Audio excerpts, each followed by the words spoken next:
In this video, I wanted to also introduce you to additional web hosting options.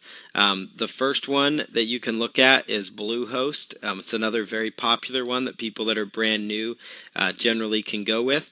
One positive thing of Bluehost is that in Bluehost and HostGator combined, along with other web hosts, is you want to look for 24/7 customer support. So you want to make sure they have a support system that you can reach out to 24/7. So I just wanted to introduce Bluehost to you.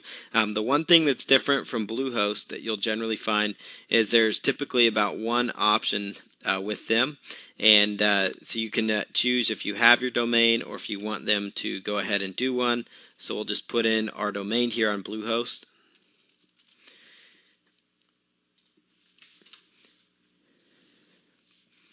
So you can choose, if you have a domain or if you need one, and then put in your basic information. There's two options really that they have. They have the main option, which is generally their 12-month price is actually only $4.95 a month, and then they also have a pro package which runs for $19.95 a month, and you can actually learn more about it. It's generally going to give you a little faster processing, more memory, those kinds of things, so that you can actually have more files and more things like that, on your account. So that's definitely something to consider when you're starting out, because it's a lot harder to switch once you get going. If my opinion on it, if you're going to pay $19.95 a month with Bluehost, you may as well pay the $12.95 a month with HostGator, because it's very comparable to their business plan. So keep that in mind.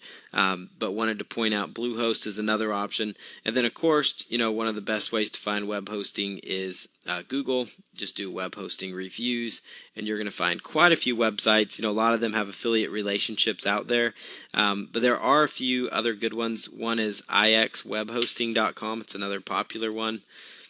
And then also GoDaddy.com does have web hosting. Like I've said before, generally, it's not the easiest for people that are brand new to go ahead and use, but they are, working on becoming better as well. So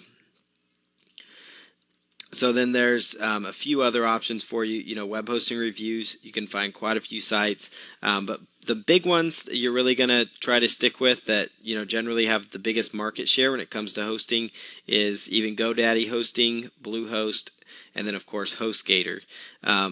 And again, GoDaddy, that's completely up to you. Some people prefer to have it all together. A good rule of thumb, though, is to keep them separated.